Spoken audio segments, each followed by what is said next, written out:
Recursos para as cidades, né? É importante falar sobre os recursos, porque a nossa fonte de recursos no país hoje, ela está muito calcada em transferências federais. Os pequenos municípios, eles recebem alguns recursos do FPM, Fundo de Participação dos Municípios, e procurando ser redistributivos, né, uma transferência, né, do governo federal, se dá mais recursos para os menores municípios. Mas na hora que você vai olhar o recurso per capita, o recurso proporcionalmente à população, esse recurso é muito baixo, muito pouco, não é suficiente para se fazer um desenvolvimento urbano ou alguma obra que realmente dê ali um pulo, né, na situação urbana das cidades brasileiras. Então, como as cidades, a maioria delas, né, pequenas e médias, reage a isso?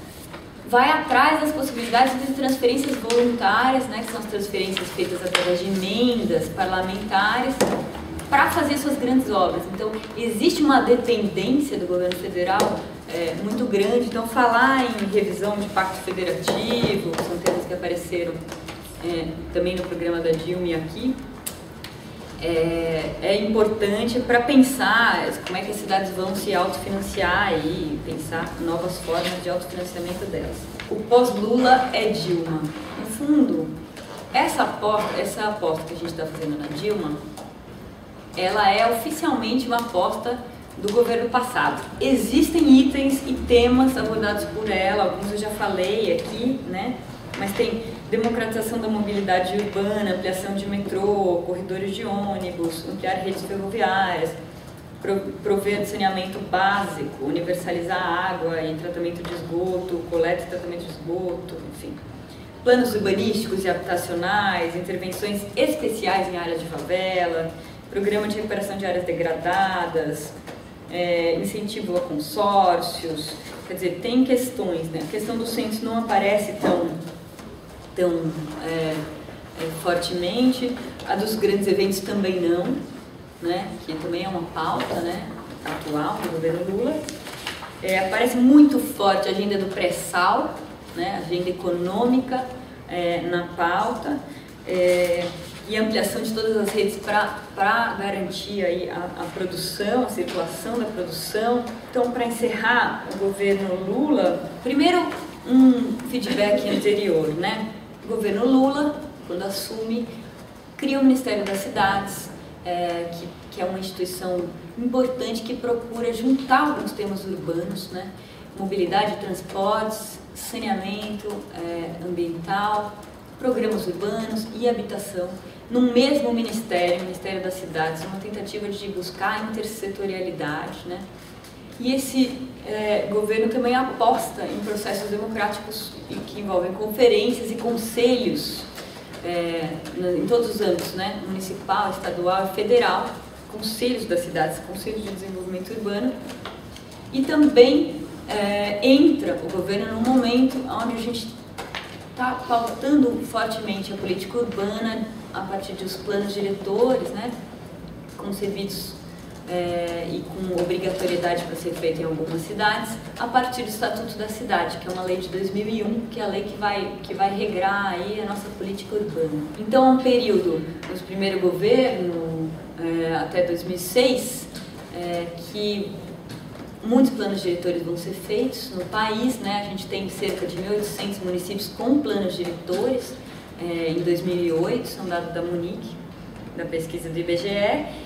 E, muito bem, a gente planejou nossas cidades, a gente está no momento de planejar as que não estão planejadas e tentar implementar esses planos, não fazer com que eles fiquem no papel, como uma série de outros planos que o país viveu.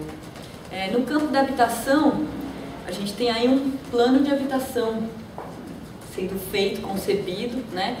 E no meio desse processo, a gente tem o que eu falei no início aqui da minha fala, a crise americana com as hipotecas imobiliárias e uma ameaça de crise rebatendo aí em todos os lugares. O Brasil reage propondo uma política de habitação que muda um pouco a linha que ele vinha tendo, que era o PAC, né? A política maior, com maior volume de recursos, ia para a urbanização de favelas, né? E também para habitações novas. E agora vai muito fortemente para esse programa Minha Casa Minha Vida, que é um programa centrado na produção de habitação, mas também no crédito ao beneficiário final para compra de unidades e com algum recurso para entidades, né, num volume muito menor, para entidades fazerem seus programas habitacionais. Esse volume de recursos e a forma como está sendo implementada foi uma manchete no país, né? Então a continuidade desse programa está na pauta dos governos, mas a continuidade desse programa tem sérias implicações nas cidades, porque associar esse programa à produção de terra urbanizada, né, à produção de lugares onde já existe esgoto, onde a gente não tem que correr atrás do esgoto, fazer uma referência um pouco no que a gente conversou aqui hoje, é muito importante. E a gente está vendo aí dificuldades nas cidades para implantar novas habitações, porque a cidade não tem esgoto, por exemplo. Então, aí não tem aprovação do empreendimento, porque não tem esgoto chegando até lá. Então, a gente vai viver um momento de pressão sobre as nossas infraestruturas, pressões de expansão urbana, né, da infraestrutura e das cidades, porque é nas periferias e nos limites das cidades que a terra é mais barata, né? E a terra nos centros das cidades já infraestruturada, onde a gente aposta aí que seja o palco da habitação, elas estão com o preço subindo em função do próprio financiamento, né, da possibilidade aí que as pessoas têm de comprar, que aumentou, logo aumentou o preço da terra, e aí a gente não está conseguindo fazer habitação de interesse social em áreas centrais, né? Então, ao mesmo tempo que é um programa que a gente lutou por ele, vai trazer aí consequências para as cidades.